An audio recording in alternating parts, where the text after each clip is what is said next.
I'm Chris Weaver. If I knew I had to follow up someone with that accent, I probably wouldn't have signed up for this. Fantastic presentation. I'm hoping by the end of today's conversation, everyone here will have their own, be able to build their own cannabis beverage. Hold on. Double click. There we go.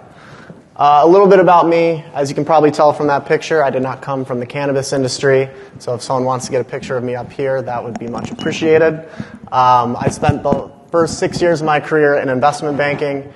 And after that character building exercise, I decided to try my hand in the cannabis sector. I joined Spacestation at the beginning of the year with the title of Director of Corporate Development.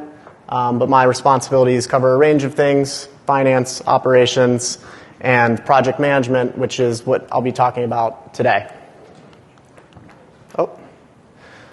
So for today's agenda, I want to spend a few minutes just on the cannabis beverage market itself, because I think there's some important things to understand that will help guide this process. Then we'll dive into the beverage development process itself. I'll take you through the individual work streams, give you my views of how you should approach those, and also share some lessons that we've learned along the way, and hopefully you can avoid those. I'll give you the couple-minute commercial on Spacestation, finish with some closing remarks, and then we'll take a few questions. If we don't get to your questions, I'm happy to answer them later tonight, preferably over a cold beverage of sorts. Oh, I'm really struggling with this right here. So understanding the cannabis beverage market. Take a look at this slide here. Why beverage, right? Well, I think there's something really exciting going on here. On the left side, you have healthy imbibe. On the right side, functional beverage. Two mega trends in the broader beverage market. Look at some of these stats. 50% of adults are trying to limit drinking, myself included. 93% of retailers are planning to increase shelf space for healthy imbibe. 80% of consumers plan to eat and drink more healthily post-COVID, whenever that may be. Look at some of the brands on this page: White Claw, Vizzy, June Shine, Mudwater, Vibes, Recess. A lot of these brands weren't around 5, 6, 7 years ago, and if they were, you didn't hear about them. But now they're at the forefront of these two mega trends that are not going anywhere. Cannabis beverage, what I think is so interesting about it is it sits squarely in the middle of both these mega trends and is poised for explosive growth. I think my personal view is that beverage will be the gateway into mass market adoption.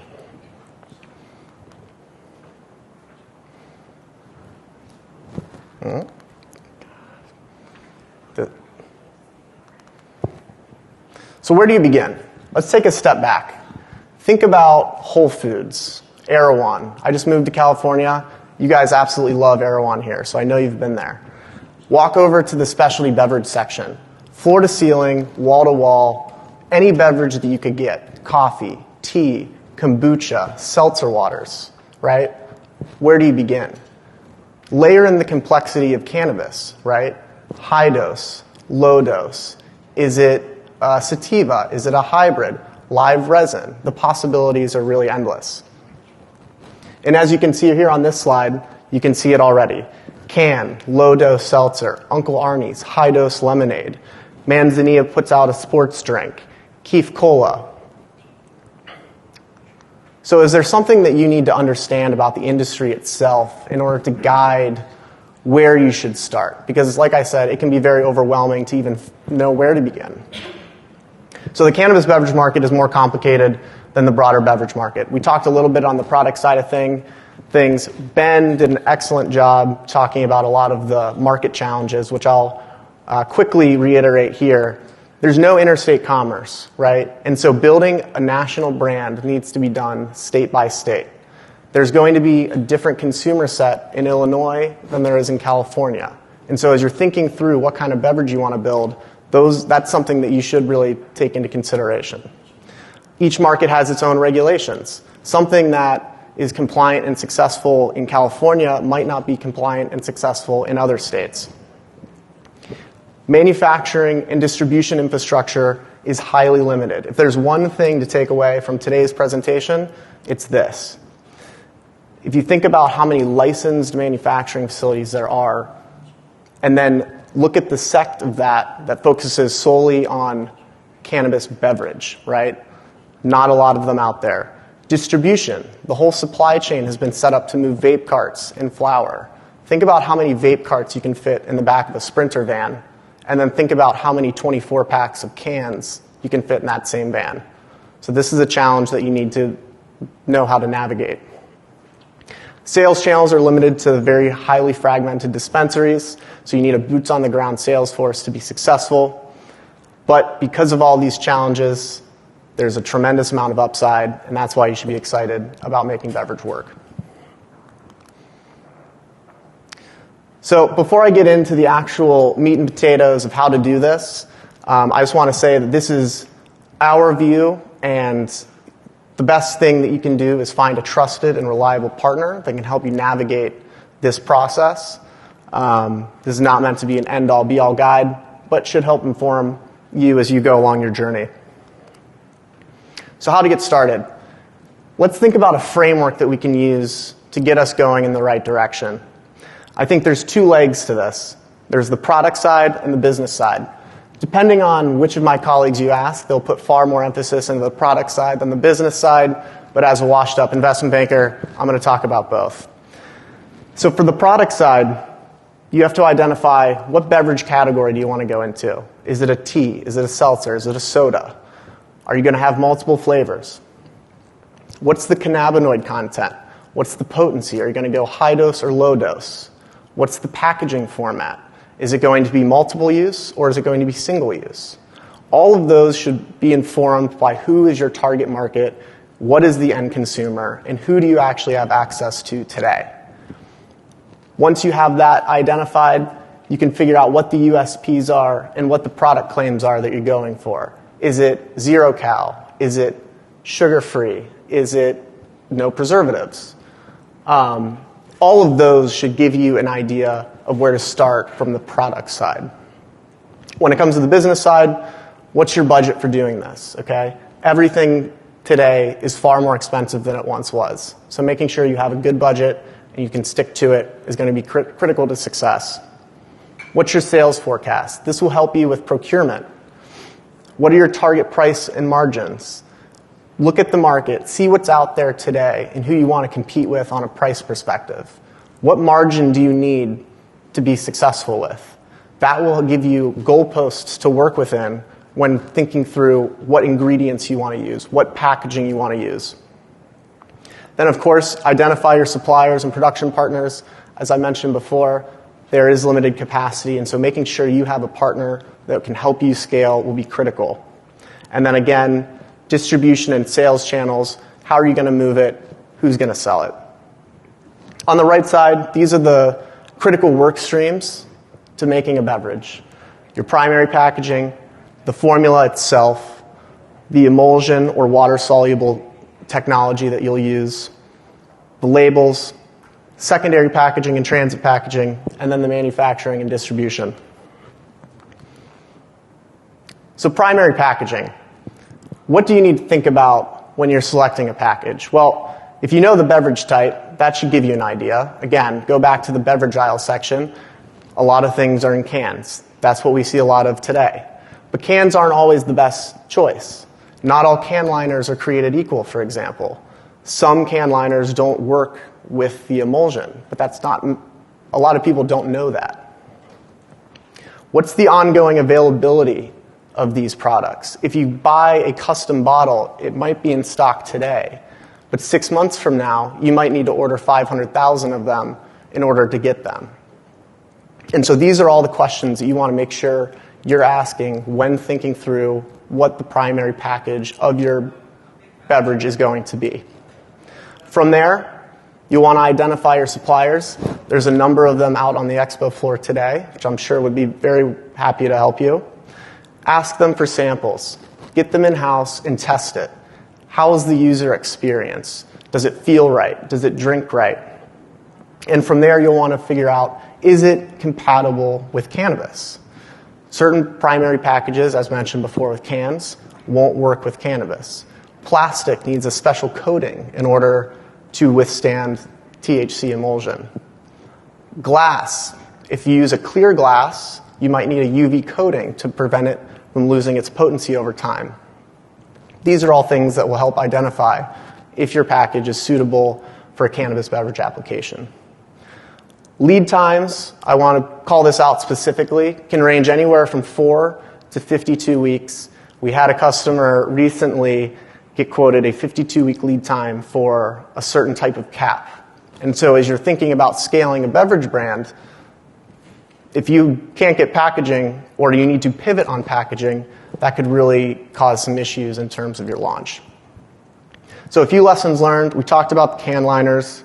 One thing I want to call attention to is a CR resealable closure on a bottle, so think like a medicine bottle, will not hold carbonation. And so that's something that you'll want to think through. Supply shortages exist across all packaging types. The supply chain crisis is very real. Ben talked a little bit about that. And ocean freight is expensive. Just to put some numbers around it, to get a container over from China right now, it is between $30,000 and $35,000. And so when you're thinking about your product development budget, that's something you want to consider. Beverage formulation. So there's two paths that you can really take here. One, you can partner with a flavor house, or two, you can use your own food scientist. I would say partnering with a flavor house is more of a one-stop shop. You give them your product development framework that we identified earlier and say, here's the product that we're trying to make, can you help us? From there, they will offer a service, typically it's free, and they will iterate with you to come up with a formulation that fits your needs. Alternatively, you can go the food scientist route, which is a little bit more complex, but gives you a bit more freedom in terms of what you can do. From there, you'll need to order samples that you can use in your product development work. They will go through the same process with you, iterate until it achieves your desired outcome. And lastly, you'll want to then stability test, right? Stability test is simply trying to simulate what the product is going to do when it's on the shelf.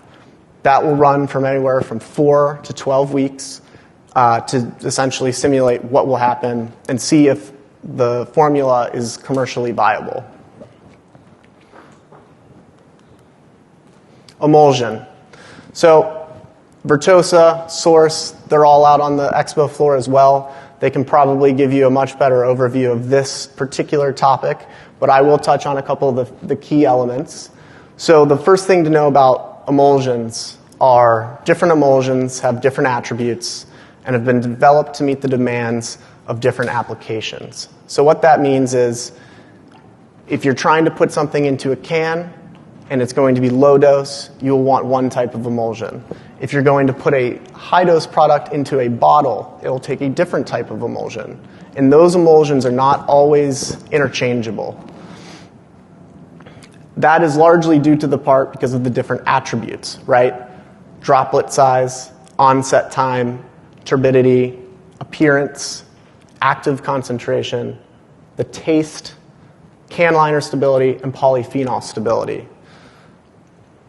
Some of the lessons we've learned. Emulsions impact taste based on volume ratio. What does that mean? So if you're going to put 100 milligrams into a 2-ounce bottle, and you think about the ratio of emulsion that needs to go into that bottle, it's going to be harder to achieve the desired flavor profile. That's something you want to take into account.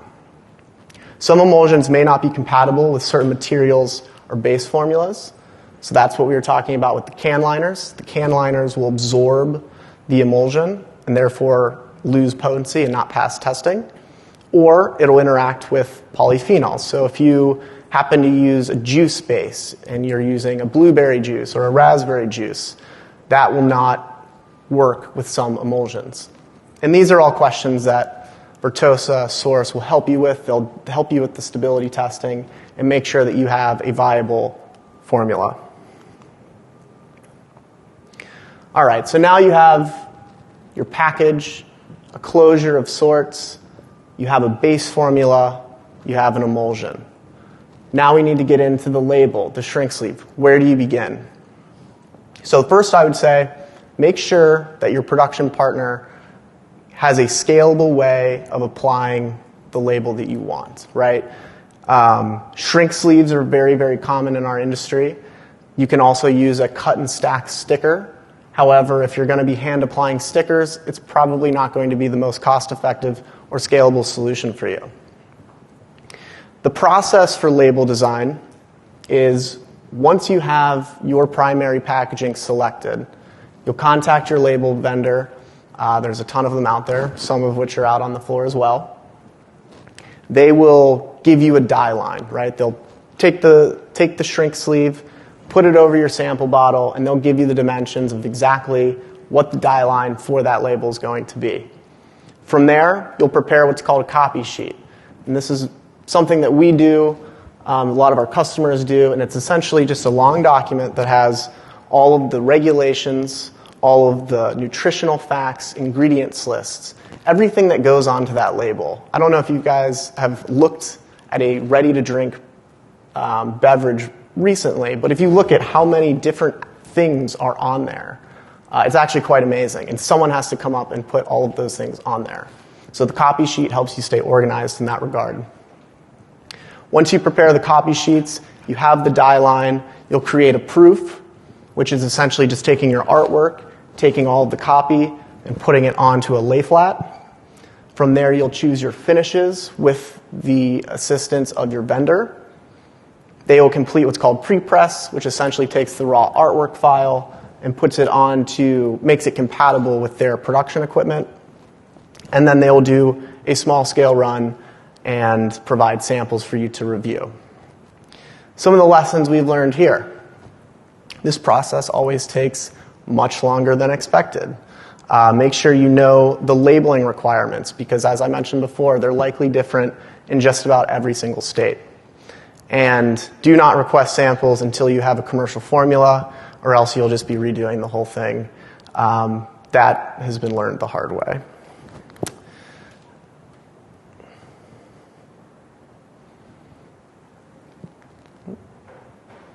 Secondary packaging and transit packaging. I won't spend too much time on the secondary packaging aspect. It's very, very similar to the label process. You'll request a dye line. You'll put the same information, essentially, that goes onto your label onto the dye line, and you'll request samples the same exact way. Transit packaging, this is an aspect that not many people think about, but the 4-pack and 6-pack cartons that you're making aren't going straight into a dispensary. You are putting it into some sort of transit packaging to protect the outer folding carton. Transit packaging, you can get it from just about anywhere. Uline will do next day shipping on all of this stuff, and so that's one aspect that people tend to forget about. Some of the lessons we've learned, folding carton prices can vary significantly from one vendor to the other, so it's important to go out, meet as many of them as you can, be as specific as you can when you're requesting quotes. Variety packs are possible, but they're not the most scalable. That has to do with much of the label requirements with metric. And utilize transit packaging that's compatible across multiple products if you're going to be utilizing different types of packaging formats, different products, different SKUs. So how long does this all take? So if you leave today and say, wow, Chris's presentation was super awesome, I have a great idea for a beverage, and I'm going to start next week.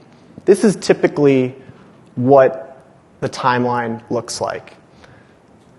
Formulation, packaging design, stability testing, typically about an 8-week process, much of which can run concurrently, but it does need to be staggered in a way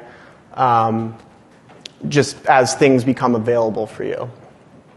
Primary packaging sourcing. This is typically the long pole in the tent.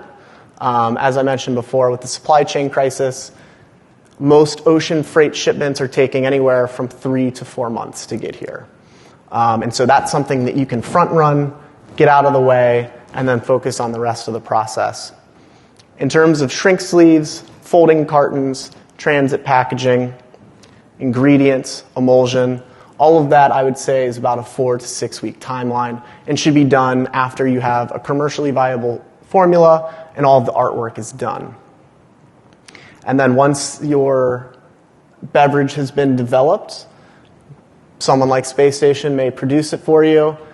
It takes about a week to get through COA testing, and then it'll be available for retail.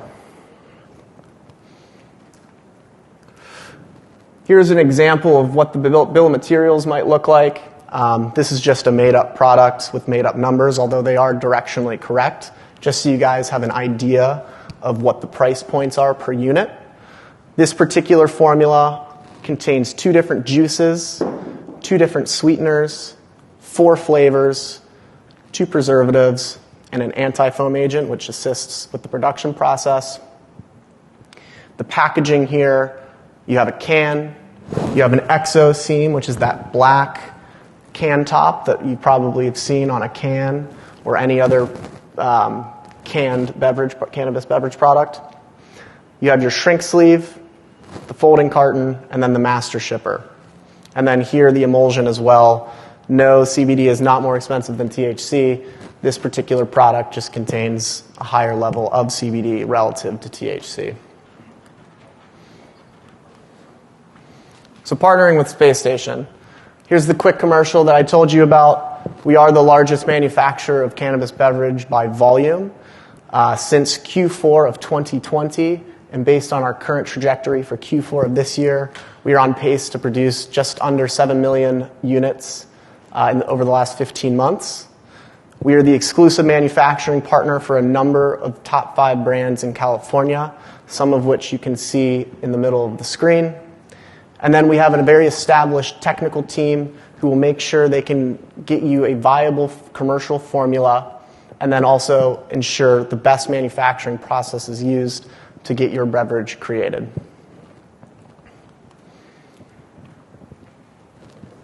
So a few closing remarks. Dedicated sales team is critical to success in the cannabis beverage space. Make sure you understand your product market fit and unique selling points. Know your consumer and make sure that you can access them. Understand the true product costs. A lot more goes into making a beverage than just what you see on the bill of materials. Building a brand is not cheap and it's not easy. I'm sure many of you already know that. Understand what dispensaries need from you in order to get into the door. Have a plan A, B, C, and D. You will probably use all of them at some point in time. Anticipate delays. The supply chain crisis is very real. And expect things to cost more. Always aim to optimize in the future. And that's all I've got for you.